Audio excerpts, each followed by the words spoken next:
On n'est pas toutes les deux dans la grande richesse, mais on se dit pas bonjour la pauvre, elle ne dit pas bonjour le... C'est vrai quand on dit oh ben le pauvre machin, c'est pas...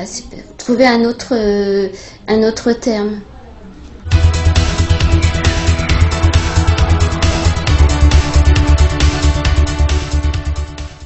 Il me semble qu'aujourd'hui, nous ne pouvons plus simplement réfléchir en termes de pauvreté d'un point de vue économique. Je rencontre parfois dans la cité des familles qui sont pauvres matériellement, mais où il y a toute une richesse d'écoute. J'en connais d'autres qui ont des revenus petits, mais permettant de vivre, et il y a une véritable pauvreté affective, culturelle et d'écoute. Donc je crois qu'aujourd'hui, réfléchir aux questions de pauvreté nous oblige à sortir de simples indicateurs économiques. Je trouve que c'est un document courageux qui à la fois fait une radioscopie de l'état actuel des actions du Secours catholique, et de ses difficultés, de ses chances. Et donc ça, c'est un effort de vérité qui est tout à fait louable. Je crois que c'est très important que l'Église, de temps en temps, s'arrête pour refonder la manière dont elle est attentive aux pauvres. S'il y avait un manque, moi, il me semble, c'est en termes de réflexion sur ce que seront les critères d'évaluation de la réussite de ces objectifs. C'est-à-dire que lorsqu'on lance des objectifs, moi ce qui me paraît important, c'est aussi de réfléchir sur la manière de les évaluer.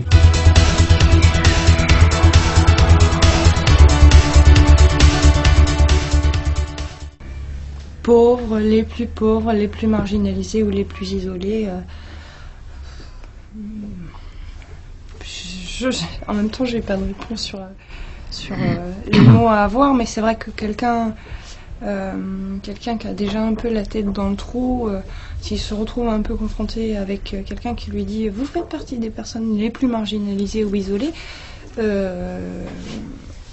au niveau de la fierté, de la confiance en soi, ça aide pas du tout, quoi. Ça aide pas du tout. En fait, on est tous les mêmes personnes. Voilà. Il n'y a que ce que la société nous... La situation dans laquelle la société elle nous met qui est différente. Et c'est là qu'il faudrait trouver un terme, mais pas sur l'individu. C'est peut-être aussi pour ça que tout le monde dit chez nous, ben nous aussi on est bénévoles, parce que c'est une façon de pas... Ben voilà quoi, de pas... Enfin d'être acteur, et puis de prendre les choses en main, et de pas faire partie des gens qui sont aidés, qui ont besoin, qui sont très pauvres, qui sont quand même des choses un peu négatives, quoi. Et puis surtout, ça fait prendre toujours du recul, ça met un peu en supériorité la personne qui aide par rapport à la personne concernée. Donc du coup, ça crée un rapport de force qui est pas bon. Si on veut impliquer quelqu'un, ça marche pas comme ça. On est au même niveau et on avance ensemble. Voilà. Nous sommes dans une société où les lieux d'appartenance ont été cassés, en gros. La famille a été cassée, les paroisses n'ont pas les mêmes. Alors, à cause de ces cassures, je dirais, des sections de la société, est né le besoin d'appartenance. Et je crois que l'avenir aujourd'hui, c'est des clubs, des lieux où les gens qui se sentent seuls peuvent venir rencontrer des amis, qu'il y a des jeux, qu'il y a des conférences. La plus grande pauvreté, c'est lorsque l'on ne croit plus en soi. Tous ces hommes, toutes ces femmes, tous ces enfants, tous ces jeunes qui ne croient plus. C'est ça le terrible de la galère, hein, c'est lorsque finalement on est incapable de se projeter même dans l'avenir immédiat. Cette incapacité de se projeter dans l'avenir qui est aussi liée à une perte de confiance en soi. Et la deuxième grande difficulté des temps modernes, c'est l'isolement.